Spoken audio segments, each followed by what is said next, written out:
आपको क्या करना है, आपका क्वेश्चन प्रैक्टिस का टारगेट क्या होना चाहिए, 50 क्वेश्चंस पर डे।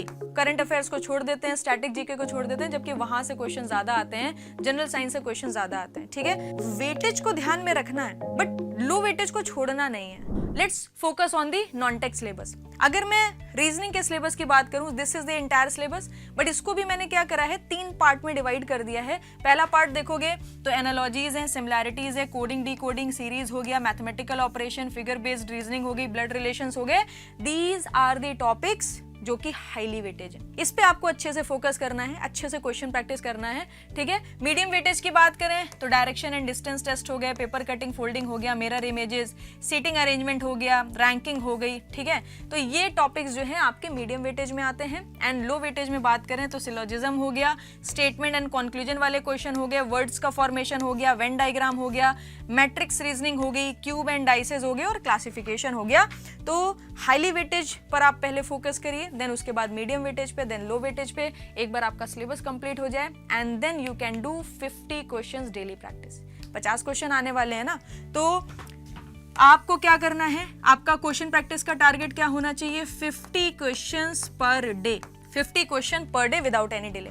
टेस्ट के फॉर्मेट में भी दे सकते हैं, अगर आपके पास अच्छी प्रैक्टिस बुक है तो उसके फॉर्म में भी आप यहाँ पर क्वेश्चन प्रैक्टिस कर सकते हैं। आप दोनों का कॉम्बिनेशन भी बना सकते हैं कि मंडे टू फ्राइडे हमने बुक से 50 क्वेश्चन डेली प्रैक्टिस करें, पूरा इंटायर सिलेबस को मिक्स करके, और उसके बाद जो है सैटरडे संडे हमने टेस्ट के थ्रू करा, ताकि हमारी स्पीड भी इंप्रूव हो जाए, हमारी एक्यूरेसी भी इंप्रूव हो जाए, ठीक है। हम टाइम पर जो है चीज़ें देख भी पाएँ, अदर स्टूडेंट्स के साथ भी एक आपको काइंड ऑफ कंपेरिजन मिल जाएगा कि भाई टॉपर के कितने मार्क्स आ रहे हैं, उसी टेस्ट में हम कितने मार्क्स लेके आ रहे हैं। All these type of analysis you can do with the help of the test series, ठीक है। But 50 question per day is mandatory. Either you are taking question from the books or you are taking question from the test series, doesn't matter, ठीक है। तो ये हो गया एक part. Then non tech में अगर आप देखोगे हाई वेटेज में general science, GK, current affair से ज्यादा क्वेश्चन आते हैं, तो आप इस पे फोकस करिए। जनरली स्टूडेंट हिस्ट्री ज्योग्राफी पे ज्यादा फोकस करते हैं, करंट अफेयर्स को छोड़ देते हैं, स्टैटिक जीके को छोड़ देते हैं, जबकि वहां से क्वेश्चन ज्यादा आते हैं, जनरल साइंस से क्वेश्चन ज्यादा आते हैं, ठीक है। सो ये आपके हाई वेटेज चैप्टर्स हैं। फिर geography, polity, history, art and culture, ये आपका मीडियम हो गया वेटेज, और इकोनॉमी हो गया, एनवायरनमेंट हो गया, ठीक है। ये सारा आपका क्या कहलाता है, ये आपका कहलाता है लो वेटेज, ठीक है। टेक्नोलॉजी हटा सकते हैं हम यहाँ से। So these are the low weightage chapters, ठीक है। So this is the entire syllabus for the GS.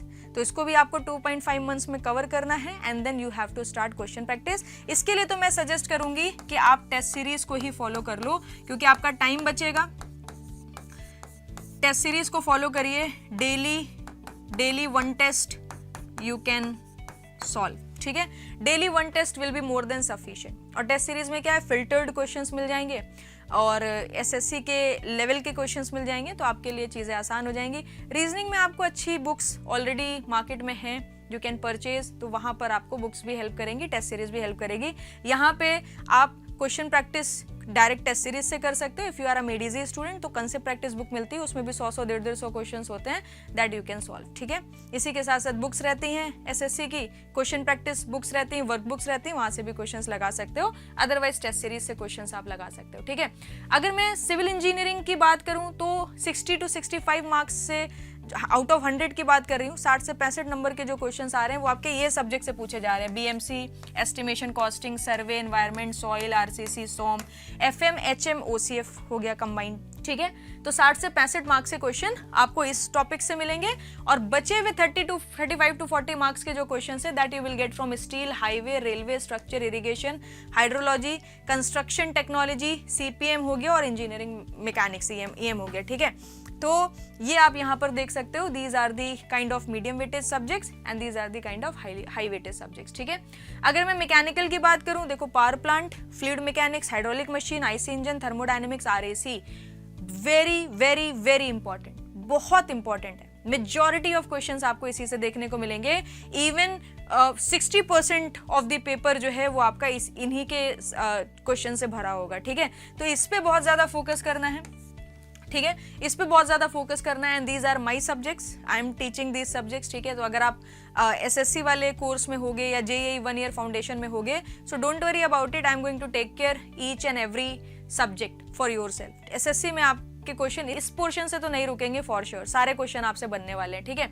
इसके बाद मीडियम वेटेज की बात करोगे, प्रोडक्शन हो गया, सॉम हो गया, थ्योरी ऑफ मशीन हो गया, इस पे आपको फोकस करना है। At last mechanics, machine design और मटेरियल साइंस, ठीक है, ये आपके लो वेटेज में आ जाते हैं। तो उसी तरीके से आप सब्जेक्ट्स को पिक करिए, अपना पूरा एक शेड्यूल बनाइए और कंप्लीट करना शुरू करिए पूरा सिलेबस। अगर मैं इलेक्ट्रिकल की बात करूं, network, machine, power system, measurement, high weightage हो गया। Magnetic circuit, basic electronics, utilization of electrical energy, medium weightage हो गया। एंड यहाँ पर आप देख सकते हैं estimation and costing and tenders, ये आपके लो वेटेज सब्जेक्ट्स कहलाते हैं, ठीक है। तो ये तो बात होगी सब्जेक्ट वाइज क्या वेटेज आपको देखने को मिलने वाला है in the final examination. And हाँ, अगर आप बेसिकली चाहते हो फर्स्ट अटेम्प्ट में सिलेक्शन हो, अच्छे मार्क्स आ जाएं, तो वेटेज को ध्यान में रखना है, बट लो वेटेज को छोड़ना नहीं है, ठीक है, स्किप नहीं करना है। आप अकॉर्डिंगली टाइम दीजिए। भाई जो हाई वेटेज है उसके ज्यादा क्वेश्चन प्रैक्टिस करेंगे, ज्यादा टेस्ट देंगे। जो लो वेटेज है उसका क्वेश्चंस कम कर देंगे, टेस्ट नंबर कम कर देंगे, बट उस पर फोकस रखेंगे। ऐसा नहीं होगा कि लो वेटेज से क्वेश्चन आया तो हमने छोड़ ही दिया, हमसे बना ही नहीं, ऐसे वाला काम नहीं करना है, ठीक है।